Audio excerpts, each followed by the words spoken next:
Graças a Paz aqui, pastor Alex Gregório, mais uma palavra para nossas vidas. Antes que eu esqueça, entre, se inscreva, compartilhe, mande para quem precisa, necessita ouvir uma palavra simples, mas objetiva, em nome de Jesus. Vamos estar numa nova jornada aqui, em Romanos, capítulo 12, nova vida. Aleluia, quando estamos em Cristo Jesus. O versículo mais conhecido, né? Romanos 2 Coríntios, capítulo 5, versículo 17, que diz que se estamos em Cristo Jesus, nova criaturas somos. As coisas delas se passaram e isso que se fez novo. Romanos e 1 Coríntios, 2 Coríntios, 3 epístolas do Novo Testamento, né? Mais da metade são de Paulo. Foi um grande teólogo, instruidor dos crentes, grande missionário, abrindo igrejas, implantando, levando o evangelho.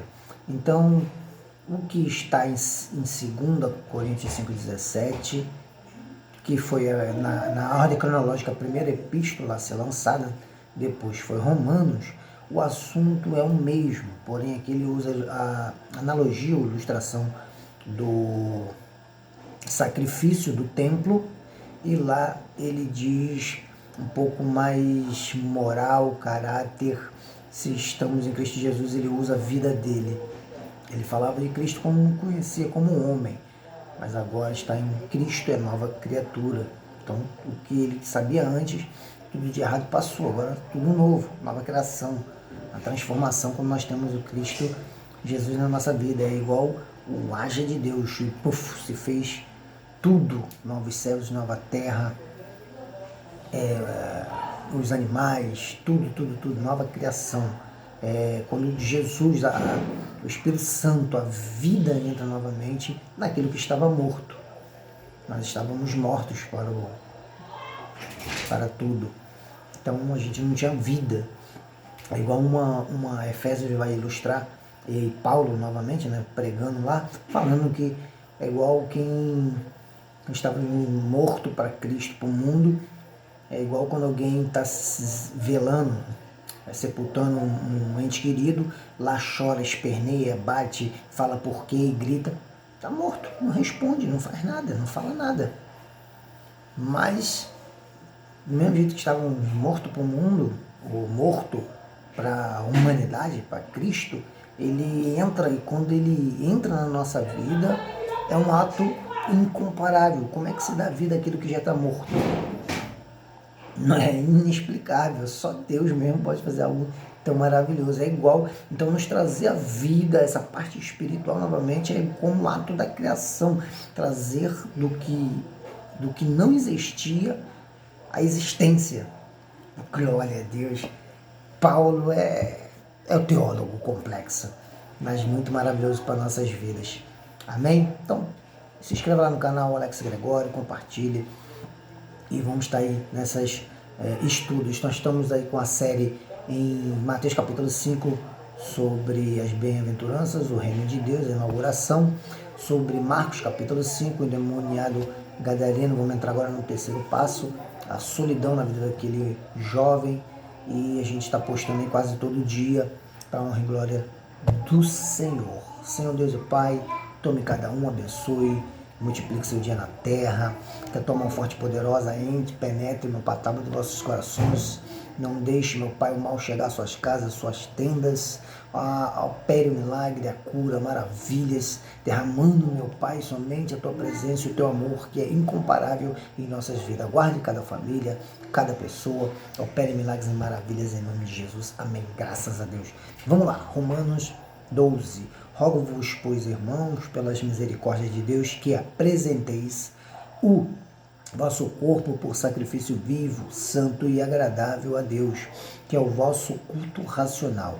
E não vos conformeis com este século, mas transformai-vos pela renovação da vossa mente, para que experimenteis qual seja a boa, agradável e perfeita vontade de Deus. Aleluia.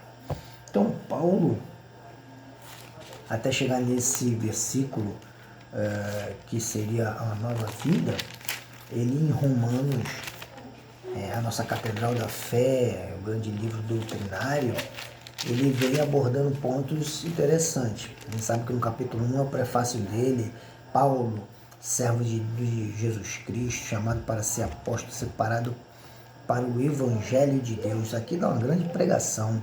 Paulo está querendo chegar à Espanha, aquela área ali mais alta, para levar o Evangelho, que já tinha evangelizado em toda Jerusalém. E ele nunca parava, sempre queria levar o Evangelho além das suas perspectivas, das suas forças, dos seus limites, porque Deus que sustentava ele. E quanto mais pessoas ele tinha um desejo de alcançar, Deus abençoava. Então ele precisava de uma igreja, que ele é um missionário, precisava de uma âncora, de alguém que desse suporte à sua grande missão de levar o Evangelho. E Roma era uma igreja grande, próspera, abençoada ali pela diáspora. Quando o Espírito Santo desceu em Atos capítulo 2, todo mundo foi batizado, havia várias pessoas ali, várias etnias, raças, línguas, vários povos, judeus e outros, e foram ali, se converteram, e assim a igreja de Roma deve ter aberto com um desses homens, abençoado por Deus.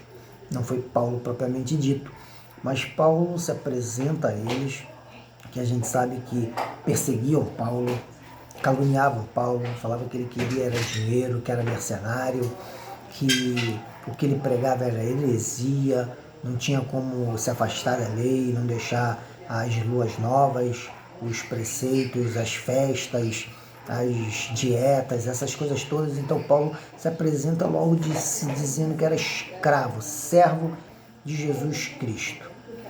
E Roma, toda aquela população da época conhecia o que é um escravo. O escravo era servo, não tinha vontade, não tinha desejo, não tinha nada. Era comandado por alguém. E Paulo está dizendo que era servo de Cristo Jesus, onde a vontade dele não prevalecia, mas prevalecia a de Cristo, porque ele foi escolhido, separado como apóstolo, emissário, que levaria as boas novas para todo aquele que precisava e necessitava. Então Paulo era alguém que tinha consciência do seu chamado, fazia conforme a sua vontade. Ele fala do amor pelos cristãos de Roma, que ele já ouvia falar, tinha um desejo de estar lá. Fala sobre a justiça pela fé em Jesus Cristo, fala sobre a idolatria, a depravação dos homens, fala que os gentios foram entregues à reprovação, os judeus igualmente culpados do juízo de Deus também foi entregue, os judeus não são indesculpáveis. Ainda no capítulo 2, no capítulo 3, Paulo responde a objeções que lançavam contra ele. Capítulo 4, ele fala sobre Abraão justificado pela fé. O capítulo 5, justificação pela fé e a paz com Deus. No capítulo 6, ele fala livres do pecado pela graça, misericórdia de Cristo Jesus na nossa vida. O 7, ele usa a analogia do casamento, fala sobre a lei e o pecado.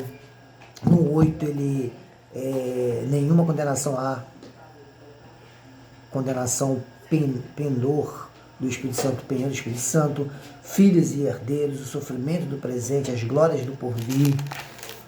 Capítulo 9, ele fala, Paulo, sobre a incredulidade dos judeus, a rejeição de Israel e não incomparável com as promessas de Deus, a soberania de Deus. No capítulo 10, os judeus rejeitam a justiça de Deus, o futuro de Israel no capítulo 11 e no 12 a nova vida. Então segue, compartilhe e vamos aí nessa grande empreitada falando dessa nova vida, graça e paz.